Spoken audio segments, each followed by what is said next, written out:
At itong dalawa na magkamukha mga tropa, ito medyo yellow. And ito parang kulay mustard yellow. At ito naman yung ating 64W Samurai Edition 4x4. Low roof to mga tropa. Same lang din yung specs sa gulong at sa mugs, no? 13s din, 165 by ATR 13s. Mga VIP ceiling din tayo. Alphard ang setup niya mga tropa. 64B lang din ito na naka-Alphard. Kasi ito yung loob niya. Diba, Kikay? Pero ito mga tropa, 64B na semi-wagon.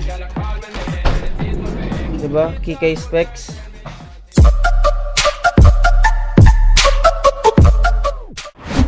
What's up mga tropa? Good morning, good afternoon, good evening kung anong oras man kayo nanonood. And papakita ko lang sa inyo yung mga unit dito sa ating builder. So nandito tayo ngayon sa Cebu. So ayan mga tropa, papakita ko lang sa inyo yung mga available natin at yung dadalhin natin sa Luzon.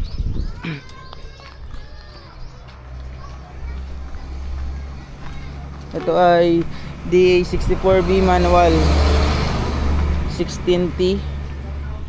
At itong dalawa na magkamukha mga tropa, ito medyo yellow. And ito parang kulay mustard yellow. And this is yung original na yellow, no?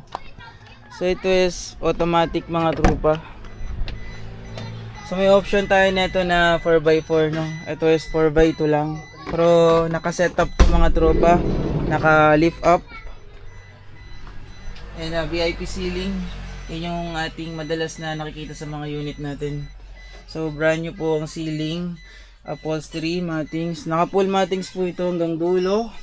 And kitang-kita nyo po dito na talagang malinis po yung pagkakabuo ng ating dashboard, no? And of course yung ating reverse cam and dash cam, 7-inch infotainment system. So ito mga tropa is naka-lift up ito, and naka off-road tires, mud train, no? 13-inch to na 165 by 80 R13s. Nakakalimutan ko yung size ng gulong natin.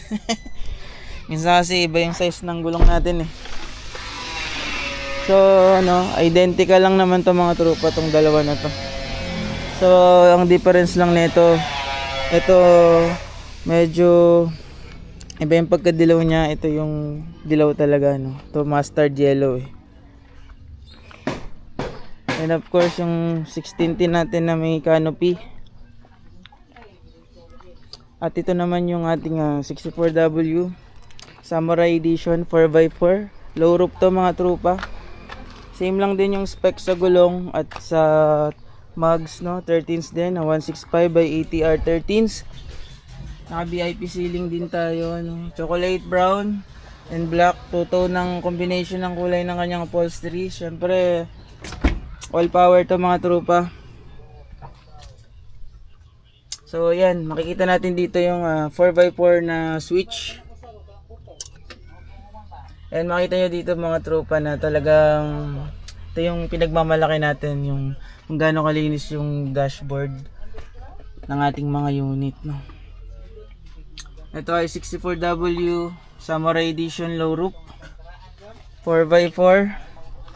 Lift up din to mga tropa. Dito pa rin yung ating heavy duty na stepboard and bumper. Yung lift natin mga tropa same sa 64B. Ito yung likod niya.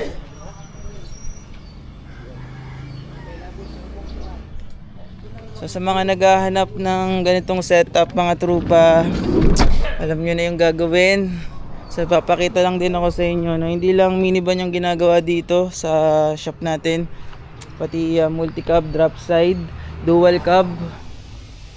So ito pa yung isang ginagawa natin na ito yung isang made to order ng ating client mga tropa. Ginagawa pa lang. So check nyo na lang mga tropa kung gaano kalinis yung gawa dito.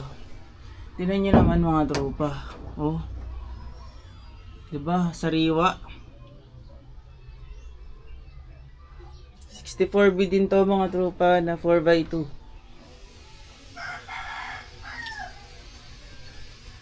Ganyan yung trabaho natin dito mga tropa. And itong isa naman is naka lift up din.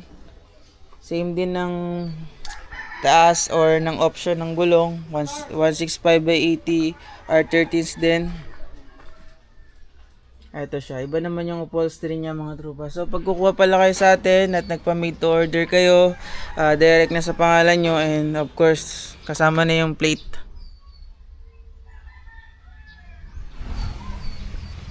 Meron din tayo ditong day 17V, 17W. Depende po sa budget nyo. Ito naman yung isang unit natin na naka 13s din. 'Di ba? Alphard ang setup niya mga tropa. 64B lang din ito na naka Alphard. Kasi ito yung loob niya. 'Di ba? Kikay. Pero ito mga tropa, 64B na semi-wagon. 'Di ba? Kikay specs.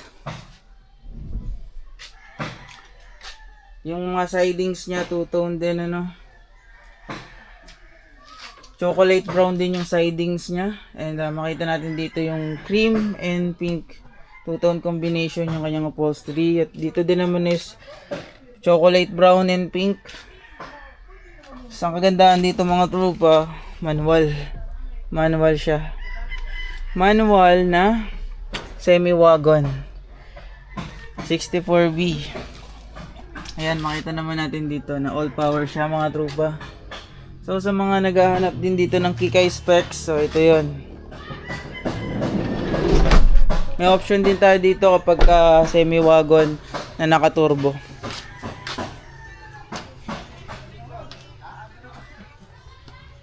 At papakita ko naman sa inyo yung 17B. Ito pala mga tropa.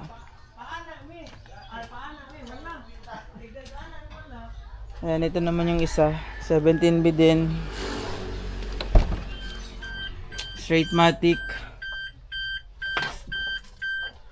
So ito yung pala yung bagong labas natin ng mga ng upholstery, yung chocolate brown and black. So kadalasan ganito na yung lumalabas sa mga unit natin.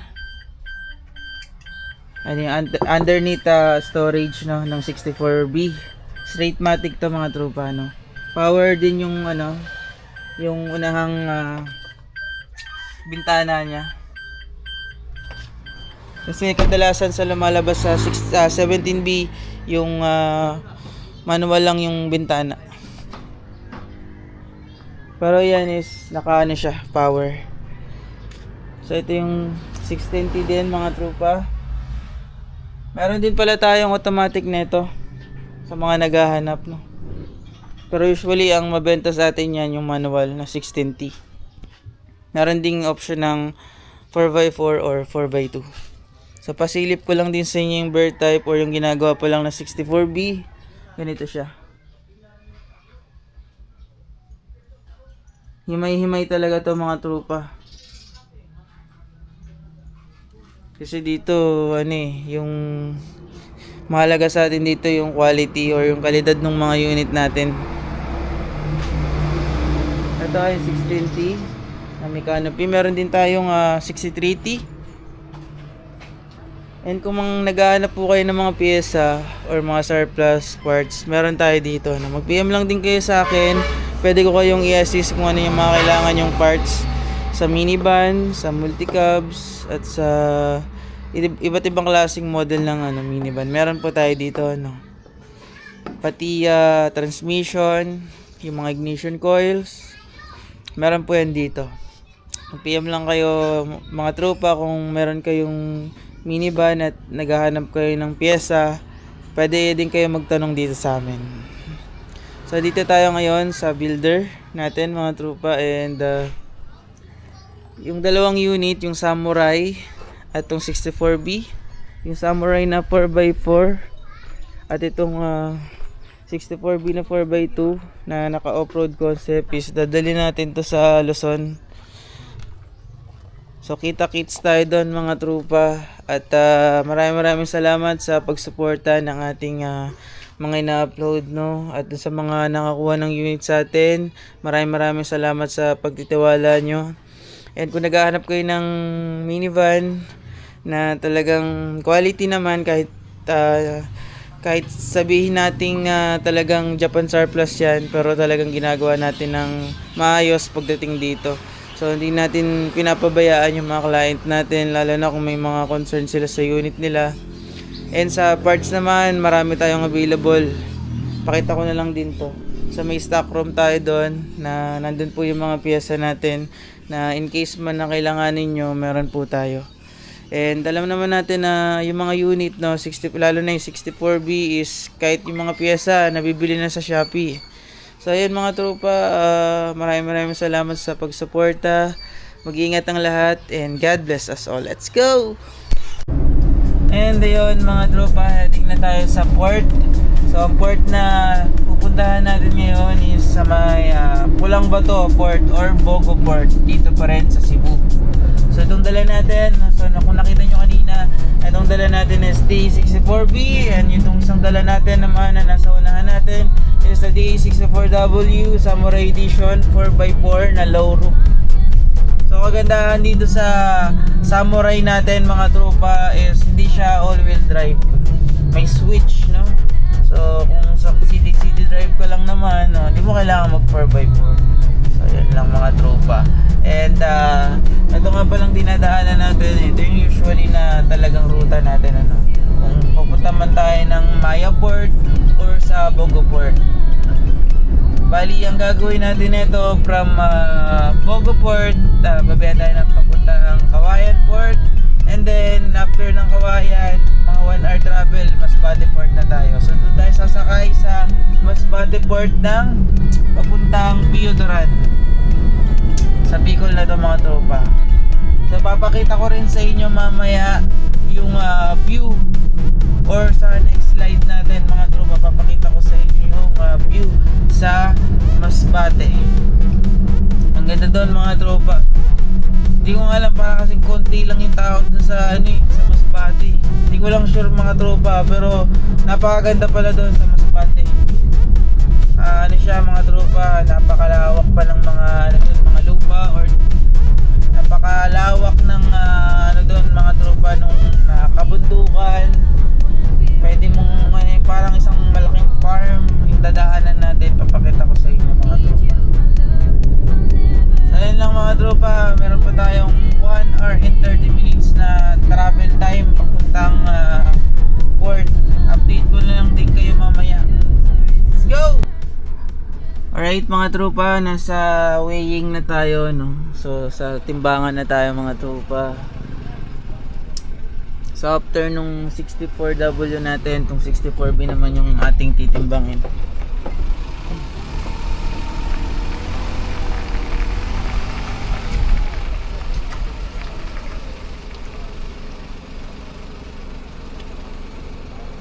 So bali chine-check lang kung akma ba yung timbang.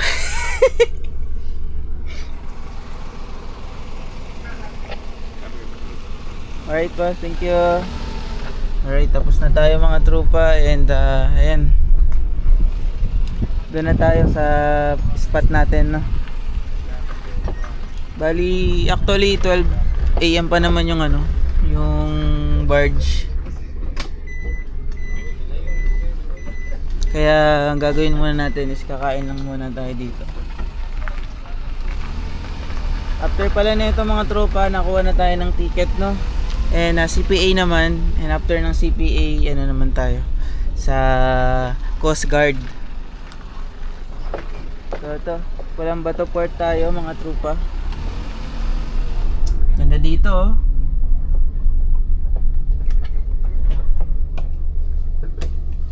So ayan mga tropa, update ko na lang kayo mamaya. Siguro kapag nakasasampa na tayo sa barge. Ayan, let's go! So ayun mga tropa, dito na tayo sa harap ng barge mismo. Antayin natin yung signal nila na para pwede na tayong sumampa. So ito na, nakaset up na tayo dito mga tropa. So alam niyo naman yung dala-dala natin na 64B and 64W. So ayan mga tropa, ito yung kalagayan dito sa port. Malinis naman. Marami ding panakay. Yung ibang truck nandun sa likod. So pumesto na tayo dito sa harapan para at least pag tinawag na tayo, nandito na tayo. So ayan mga tropa, abangan nyo sa part 2 yung ating continuation sa ating biyahe ulit, no. So dala natin tong dalawang unit na to papuntang Luzon. And maraming salamat sa pagsuporta nyo mga tropa sa ating mga ina-upload. And mag-iingat ang lahat. And kung naghahanap ka ng minivan, alam mo na yung gagawin. Let's go!